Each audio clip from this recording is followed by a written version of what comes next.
Alors qu'un simple caillou nous empêche de marcher, ce petit désagrément peut prendre une toute autre dimension pour un diabétique. La perte de sensibilité et l'obstruction des artères du pied rendent toute plaie, aussi superficielle soit-elle, très dangereuse. Ces plaies de pied, ce problème de plaie diabétique va survenir quand on va avoir certaines complications qui sont d'une part la neuropathie dont je vous parlais, c'est-à-dire ce trouble de la sensibilité qui font que les patients diabétiques qui ont cette neuropathie vont moins bien sentir, donc ils vont par exemple pouvoir se blesser sans le sentir et ça va entraîner la problématique de constitution d'une plaie parce que nous, quand on a une bonne sensibilité, si on a un caillou dans la chaussure, si on a une petite plaie, on va la sentir, on va tout de suite se soigner. Eux, s'ils ne le sentent pas, ils ne sont pas capables d'avoir ce message d'alerte de la douleur.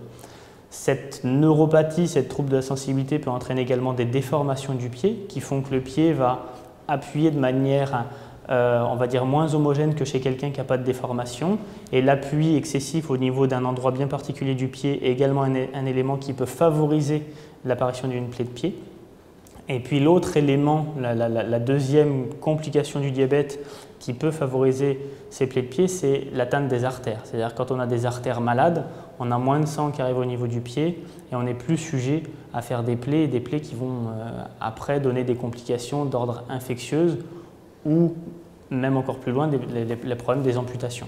La prévention joue donc un rôle important pour le diabétique. La tâche du médecin sera d'éduquer le patient à prendre soin de ses pieds, mais également à bien choisir et inspecter ses chaussures. Globalement, le traitement il va passer par plusieurs choses, mais l'objectif quand il y a une plaie, ça va être d'essayer de la faire cicatriser. Donc la cicatrisation, elle va se faire par des pansements, des pansements variés en fonction du type de plaie qu'on va rencontrer. Quand il y a de l'infection, parce qu'il peut arriver que la plaie soit infectée, on va traiter l'infection. Et puis quand il y a une atteinte des artères, on va essayer de voir si on peut finalement déboucher ces artères et permettre à ce qu'il y ait plus de sang qui arrive dans le pied. Et l'arrivée de sang dans le pied va en tout cas être un élément qui va aider la cicatrisation. Ça, c'est les moyens qu'on va avoir pour faire cicatriser la plaie. Et en plus de tous ces moyens-là, on conseille toujours aux patients d'avoir des systèmes de ce qu'on appelle de mise en décharge, c'est-à-dire qu'on va leur donner des chaussures adaptées avec pour objectif, quand on peut, de ne pas avoir d'appui sur la plaie. Si par exemple la plaie est localisée au niveau d'un orteil ou de l'avant du pied, on va avoir des chaussures spécialisées qui vont permettre de n'appuyer que sur la partie inférieure du pied et de laisser la partie où il y a la plaie sans appui. Et ça, c'est un élément très important pour permettre de cicatriser.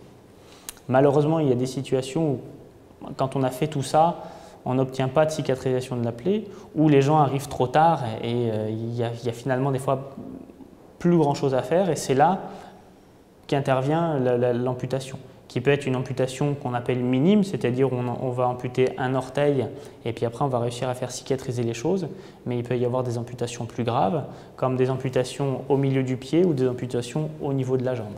En général, un patient diabétique sur 6 sera un jour concerné par les plaies de pied.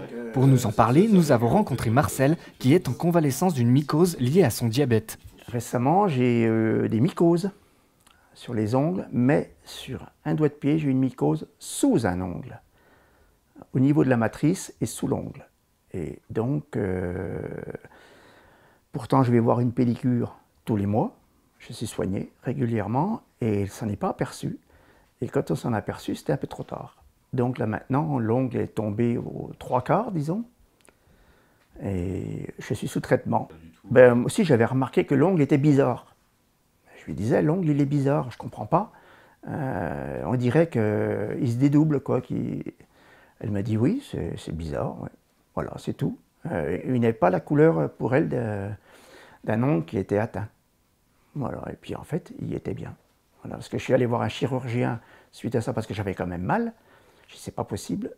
Et il a regardé, il a dit, bon, ben, on va rien faire pour l'instant, il faut faire des prélèvements pour voir. Et effectivement, j'ai beaucoup de champignons. Mais de toute façon, même sans ça, il faut porter une importance très accrue. Il faut regarder ça régulièrement, tous les jours. Il faut surveiller, hein, parce qu'un pied, ça s'infecte très vite. Et quand c'est infecté, après, c'est difficile hein, à soigner. On y arrive, mais c'est difficile. Bon, là, ça c'est en bonne voie, mais c'est pas fini encore. Hein. Une réaction? Un témoignage? Commentez ce reportage sur dijonsanté.fr.